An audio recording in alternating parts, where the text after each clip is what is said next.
جس دل پر اللہ کی رحمت ہوتی ہے اس کے اندر نرمی ہوتی ہے، اور جس دل پر اللہ کی لعنت ہو جاتی ہے پہلی نشانی اس کی یہ ہے کہ اس کا دل سخت ہو جاتا ہے۔ اللہ اکبر۔ فَبِمَا نَقْضِهِمْ مِيثَاقَهُمْ لَعَنَّاهُمْ، بنی اسرائیل نے وعدے توڑے، ہم نے ان کے اوپر لعنت کر دی۔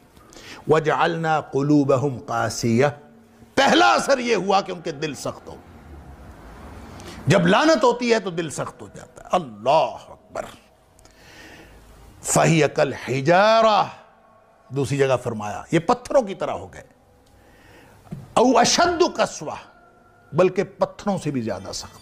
پتھر کے اندر نرمی ہوتی ہے اور لعنتی دل کے اندر نرمی نہیں ہوتی، یعنی دل جس کے اوپر لعنت ہوئی ہو وہ زیادہ سخت ہوتا۔ لوگ کہتے ہیں رونا نہیں آتا، نماز پڑھتے ہیں دعا کرتے ہیں رونا نہیں آتا، کعبۃ اللہ میں بیٹھے ہوتے ہیں رونا نہیں آتا۔ اس بات پر روئیں کہ دل سخت ہو گیا ہے۔ دل کی نرمی رحمت کی علامت ہے اور دل کی سختی لعنت کی علامت ہے۔ اب یہ آپ بڑے بڑے وعدے توڑیں تو بھی دل سخت ہوتا ہے، آپ چھوٹی چھوٹی نافرمانیاں کریں تو بھی دل سخت ہوتا ہے۔ نبی اکرم صلی اللہ علیہ وسلم نے فرمایا، مثال کے طور پر ترمذی شریف کی حدیث ہے، نبی اکرم صلی اللہ علیہ وسلم نے فرمایا یہ جو گپ شپ میں بیٹھے رہتے ہیں نا، اللہ گپیں بیٹھے ہیں، ہانک رہے ہیں، گپیں گفتگو چل رہی ہے، چاہے بڑے بابے بیٹھے ہیں چاہے چھوٹے چاہے نوجوان جو بھی، فرمایا لا تکثر الکلام بغیر ذکر اللہ، لوگو ایسی گفتگو ایسی گپ شپ لمبی لمبی گفتگو وہ نہ کیا کرو بغیر ذکر اللہ جس میں اللہ کا ذکر نہ ہو، ایسا نہ کیا کرو۔ کیوں؟ اس لیے نہ کیا کرو کہ ان کثرت الکلام بغیر ذکر اللہ قسوۃ للقلب، وہ جو گفتگو اس طرح کی ہوتی ہے جس میں اللہ کا ذکر نہیں ہے، وہ گپ شپ ہو، وہ دنیا کی باتیں ہوں، وہ کاروبار کی باتیں ہوں، وہ جو مرضی، جس میں اللہ کا ذکر نہیں، وہ گھر کے معاملے ہیں جو بھی چلتے رہتے ہیں، اللہ کی یاد کے بغیر جو کثرت کلام ہوتا ہے، فرمایا وہ دل کی سختی کا باعث بنتا ہے۔ وَإِنَّ أَبْعَدَ اللَّهِ القلب القاسی، اور اللہ کی لعنت اس شخص پر ہوتی ہے جو اللہ سے سب سے زیادہ دور ہوتا ہے، وہ سخت دل والا ہوتا ہے۔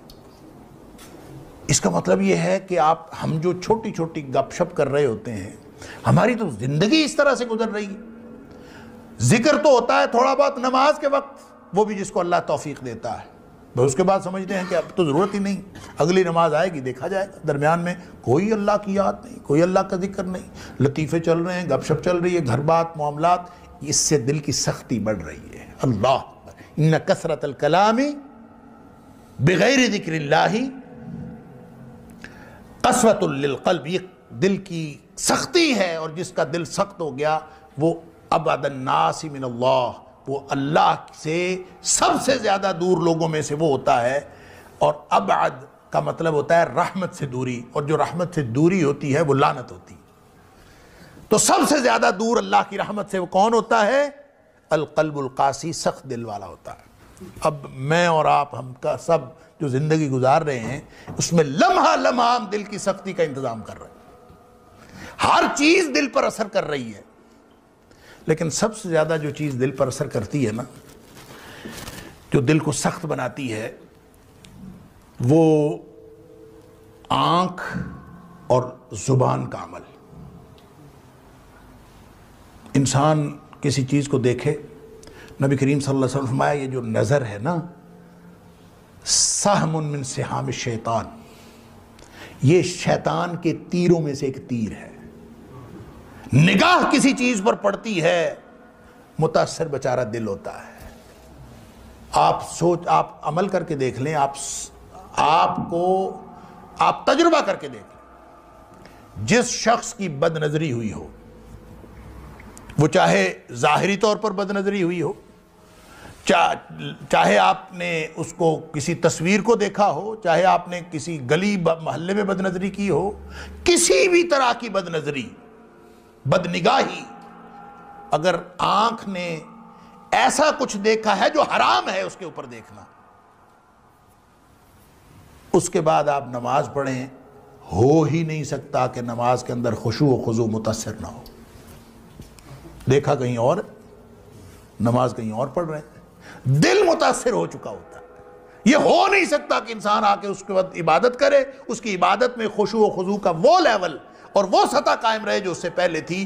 کیوں؟ اس لیے کہ جب آپ نے بد نگاہی کی، نگاہ پڑی، وہ شیطان کے تیروں میں سے تیر ہے، اس کا پہلا وار جو ہے اپنے دل پر چلتا ہے، بس حالات خراب ہو جاتے ہیں۔ جب حالات خراب ہوتے ہیں، اچھا جی پھسلن ہے، اللہ معاف کرے، آپ اگر پھسلتے چلے جائیں، جس دن آپ کو دل کی سختی محسوس ہونا بند ہو جائے، دل کی سختی ہو، دل آلودہ ہو رہا ہو اور اس کا احساس بھی ختم ہو جائے کہ میرا دل آلودہ ہو رہا ہے، اگر تو نقطہ لگا، سیاہ نقطہ، احساس ہو گیا، آپ نے اس کے بعد نیکی کی، اللہ سے توبہ کی، نقطے مٹ گئے، صاف ہو گئے۔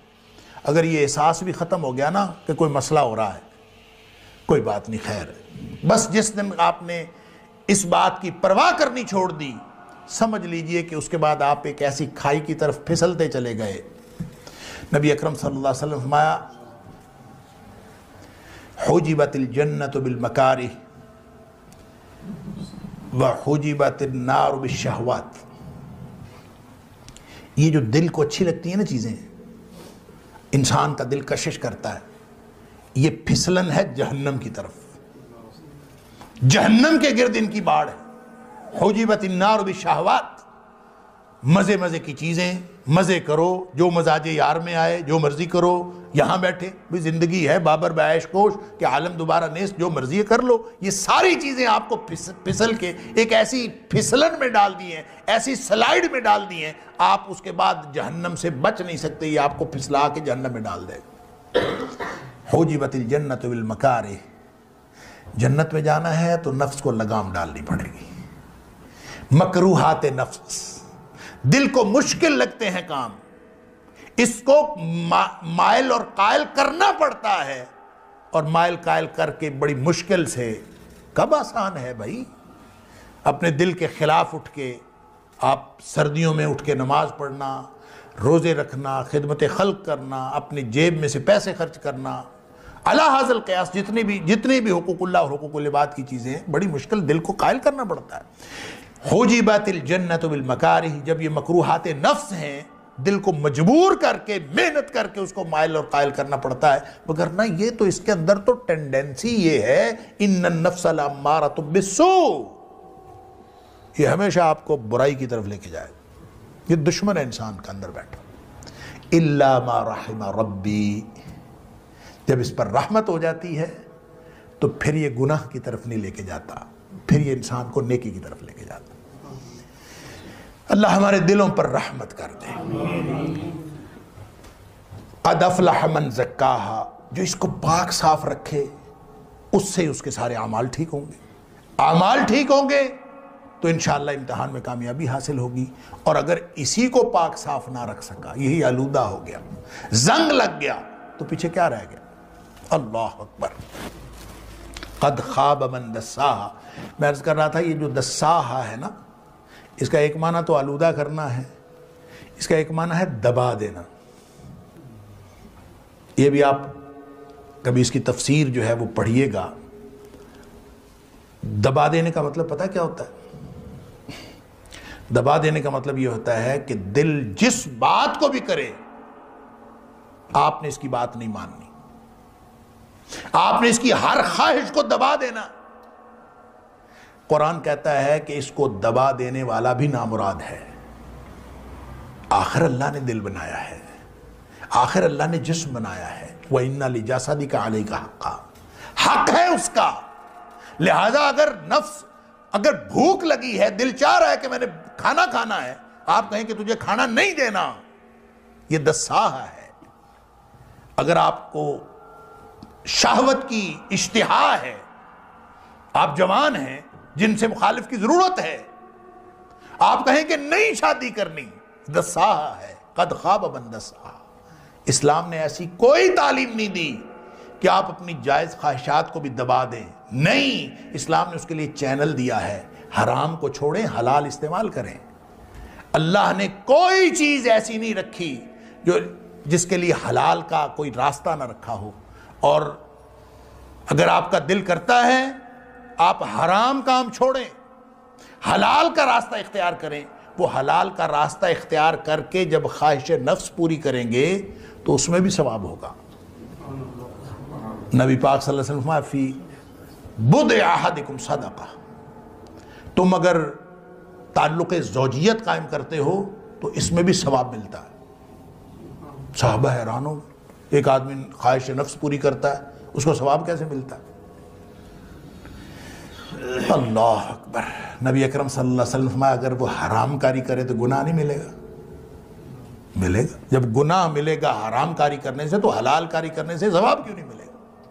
لہذا مومن کا جو کھانا پینا سونا جاگنا سب ثواب ہے۔ یہ سوتا ہے اپنے آرام کے لیے، جسم کے آرام کے لیے، چونکہ وہ مومن ہے، چونکہ اس نے اپنے سارے معاملات کو حلال کے دائرے میں محدود کر لیا ہے اور حرام سے بچنے کا تہیہ کر رکھا ہے، اس لیے اس کا سونا جاگنا بیٹھنا اٹھنا سب ثواب بن جاتا ہے۔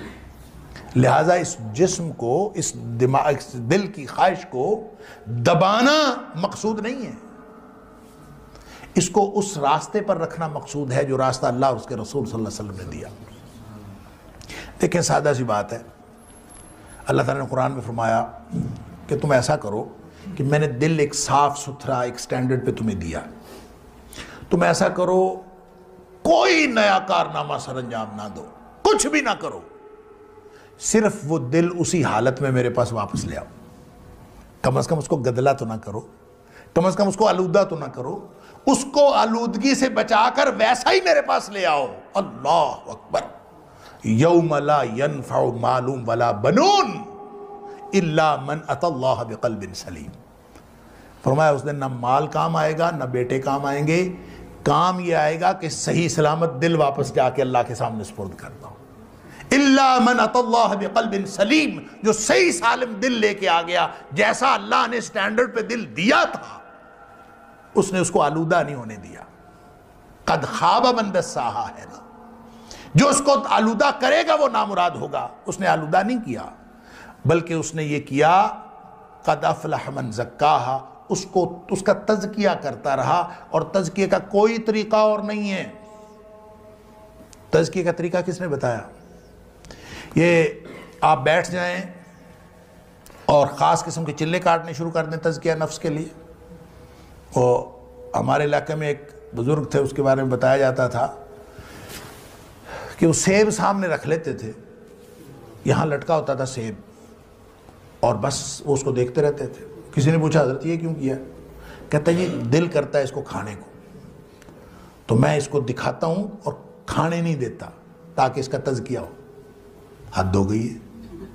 اللہ کریم نے کھانے کے لیے حلال طیب رزق دیا ہے، اور اس کے لیے آدمی اپنے آپ کو، اس کو تزکیہ نفس کہے، یہ تزکیہ نفس نہیں ہے، یہ قد خواب من دساہا ہے۔ تزکیہ کیسے ہوگا؟ لقد من اللہ علی المؤمنین اذ بعث فیہم رسولا من انفسہم یتلو علیہم آیاتہ ویزکیہم۔ تزکیہ کا طریقہ اور تزکیہ کرنے کے لیے نبی اکرم صلی اللہ علیہ وسلم تشریف لائے، لہٰذا ہر وہ چیز، ہر وہ بات تزکیہ کی ہے جو نبی پاک صلی اللہ علیہ وسلم نے بتائی، اس سے دل کا تزکیہ ہوتا۔ اور اگر انسان کوئی اور کام کرے جو خود ساختہ ہو تو تزکیہ نہیں ہوتا، اس سے دل مزید آلودہ ہوتا ہے، یا اس کو اس کے سارے جو خیالات ہیں ہم اس کو دبا دیں گے، حلال جذبوں کو بھی دبا دیں گے، تو یہ بھی آپ کے لیے نامرادی کا باعث بن سکتا ہے۔ اللہ تعالیٰ معاف فرمائے۔ آخری حدیث عرض کر کے میں بات اپنی مکمل کرتا ہوں۔ نبی اکرم صلی اللہ علیہ وسلم نے ایک دفعہ یہ فرمایا، اب دیکھیں پورا کا دار و مدار جو ہے وہ نفس پر ہے۔ اللہ اکبر۔ اور نفس کو ہر چیز آلودہ کر رہی ہوتی ہے۔ میں نے عرض کیا کہ زبان اور آنکھ سب سے زیادہ آلودہ کرتی ہے، سارے اعمال آلودہ کرتے ہیں لیکن سب سے زیادہ یہ ہے۔ اور زبان کے اوپر تو اللہ اکبر، نبی اکرم صلی اللہ علیہ وسلم فرمایا زبان جو ہے نا، یہ تو صبح صبح جب انسان اٹھتا ہے نا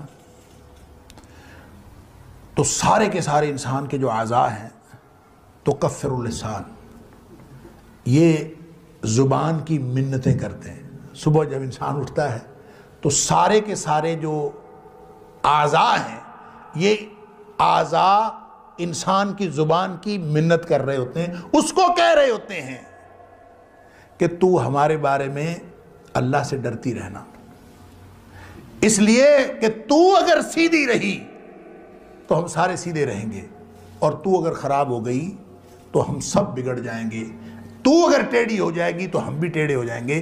گویا زبان کی وجہ سے انسان کے سارے اعمال بگڑتے ہیں، اور اس کا مطلب یہ ہوا کہ آنکھ اور زبان یہ سب سے زیادہ دل پر اثر انداز ہوتے ہیں۔ اللہ تعالیٰ معاف فرمائے، ایک لفظ ایک کلمہ انسان کے دل کو آلودہ کر سکتا ہے۔ تو نبی اکرم صلی اللہ علیہ وسلم فرمایا کہ یہ جو دل ہے نا، اس کو زنگ لگ جاتا ہے۔ ان القلوب لتصدع کما یصدع الحدید اذا اصابہ الماء، دلوں کو زنگ لگ جاتا ہے جس طرح پانی میں لوہا پڑا رہے تو اس کو زنگ لگ جاتا ہے، اسی طرح دل کو بھی زنگ لگ جاتا ہے۔ اور پانی میں لوہا پڑا رہے تو اس کو زنگ لگ جاتا ہے تو کیا ہوتا ہے؟ ناکارہ ہو جاتا ہے۔ جس طرح لوہا ناکارہ ہو گیا، اس کا مطلب دل بھی ناکارہ ہو گیا، دل میں سے نصیحت کا کرنٹ ہی پاس نہیں ہوتا، کچھ بھی نہیں ہوتا۔ زنگ جس چیز کو لگا ہوتا ہے، یہ جو تاریں ہوتی ہیں نا، بجلی کی تاریں، وائرز، ان کو زنگ لگ جاتا ہے، بعض اوقات سپارکنگ وغیرہ کی وجہ سے، وہ بعض اوقات پانی کی وجہ سے ان کو زنگ لگ جاتا ہے، کرنٹ نہیں پاس ہوتا اس میں سے۔ تو دل کو زنگ لگ گیا تو نصیحت کا کرنٹ پاس ہونا بند ہو گیا۔ تو تار تو ہم چینج کر لیتے ہیں، دل کیسے چینج کریں؟ دل تو وہی ہے، اب اس کو کیسے چینج کریں؟ زنگ لگ گیا، کما یصدع الحدید اذا اصابہ الماء، تو دلوں کو زنگ لگ گیا، اور صحابہ کرام کو معلوم تھا کہ دل کو زنگ لگ گیا تو پورا جسم خراب ہو گیا۔ نبی پاک صلی اللہ علیہ وسلم نے خود فرمایا۔ تو پھر کیا کریں؟ ایک دل ہے، اسی کو زنگ لگ گیا، وہی خراب ہو گیا، تو اب کیا کریں؟ تو پریشانی ہوئی صحابہ کرام کو، تو عرض کیا اللہ کے رسول صلی اللہ علیہ وسلم، اب ظاہر دل تو نیا لگ نہیں سکتا، اب اس زنگ کو اتارنے کا کوئی طریقہ ہے؟ فرمایا وما جلاؤہا یا رسول اللہ صلی اللہ علیہ وسلم، اللہ کے رسول صلی اللہ علیہ وسلم، اس کو زنگ کو دور کرنے کا کوئی طریقہ ہے؟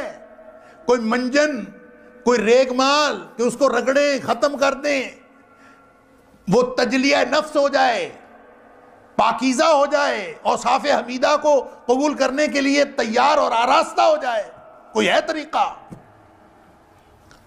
نبی اکرم صلی اللہ علیہ وسلم فرمایا ہاں ہے، اللہ کثرت ذکر الموت و تلاوت القرآن، فرمایا کہ اپنی موت کو زیادہ زیادہ یاد کیا کرو، اور دوسرا قرآن پاک کی تلاوت زیادہ کیا کرو۔ یہ دو باتیں اگر کی جائیں